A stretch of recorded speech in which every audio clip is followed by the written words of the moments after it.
Today we'll examine the Roman Senate, how it functioned and the rules and procedures that governed it. When discussing the Senate, it's tempting to compare it to modern legislative bodies, but the differences between them are substantial.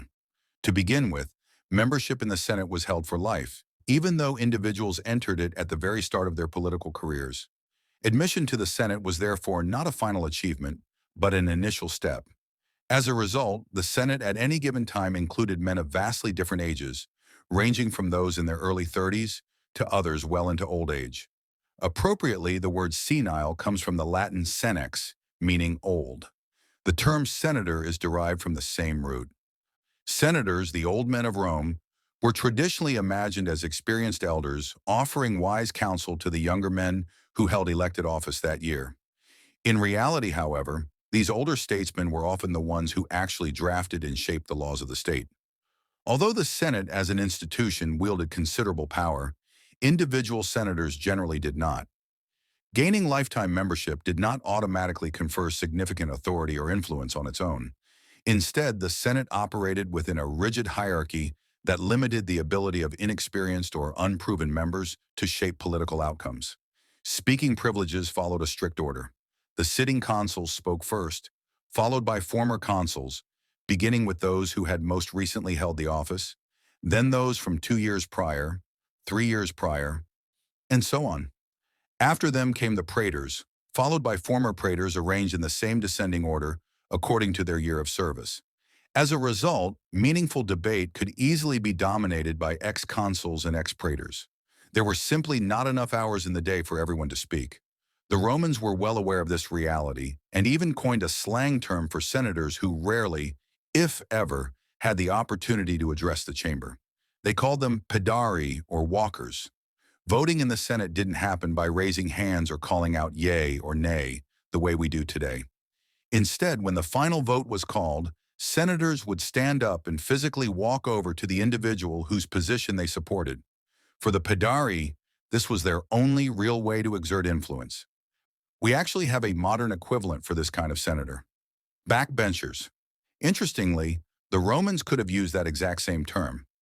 Roman senators were seated according to rank, with the most important senator positioned at the front, as shown here. The Paedarii were always seated at the back, and unlike today's backbenchers, Roman senators quite literally sat on benches. Still, instead of calling them backbenchers, the Romans used the term Paedarii. In contrast, the Romans also had a specific title for the highest-ranking senator. He was known as the Princeps Senatus. This title literally meant first senator, because he was listed first on the official rolls of the Senate. He was always a former consul who possessed the greatest personal authority or influence among his peers, and he was usually a very elderly man. But his role went far beyond simply being the first name on the list. For long stretches of Roman history, the Princeps Senatus enjoyed special privileges. These included the authority to convene and dismiss the Senate, the right to introduce legislation, and the power to rule on procedural matters, such as deciding who would speak first when two senators of equal rank sought the floor. This made the position both immensely powerful and highly prestigious. In fact, holding the title of Princeps Senatus placed a man above all other former consuls in rank. This may have been his most significant authority of all, because it meant he could always choose to speak first on any proposed legislation. On occasion, when a highly respected Princeps Senatus spoke with passion and eloquence, he could sway the entire chamber either in favor of or against a motion before the debate had even begun.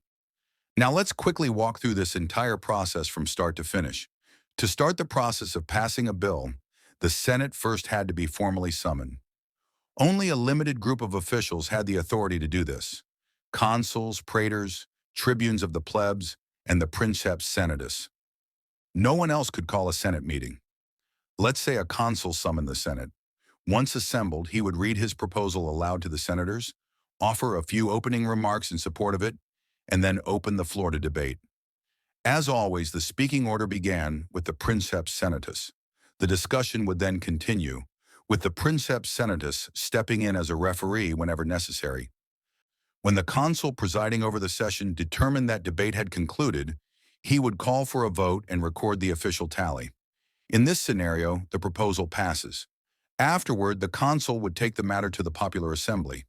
A formal vote would be scheduled no earlier than 3 market days later, allowing the public time to consider the proposal. The same consul would preside over the popular assembly, just as he had over the Senate. As before, he would read the proposal aloud and offer some introductory remarks. He was then permitted, at his own discretion, to invite individuals of his choosing to step forward and deliver speeches in support of the proposal, deciding both who would speak and what would be addressed. In this case, the proposal passes. At that moment, it officially carries the force of law, and responsibility for its implementation falls to the consuls and the praetors. Much like the selection of a king during Rome's monarchical period, the People's Assembly had no authority to debate legislation. Its role was limited strictly to voting yes or no. The individual who convened the public assembly therefore held enormous power. Unlike debate in the Senate, he controlled who was allowed to speak and what viewpoints were presented. The fact that the public typically heard only one side of the issue may help explain why these assemblies often functioned as little more than rubber stamps. There is also evidence suggesting that votes approving Senate proposals were poorly attended, making it easy for supporters of a bill to pack the crowd with allies and loyal backers. That is how the Roman Senate operated on a day-to-day basis. Next time, we'll take a short break from Senate procedure and explore a fascinating Roman public holiday. Thanks for watching.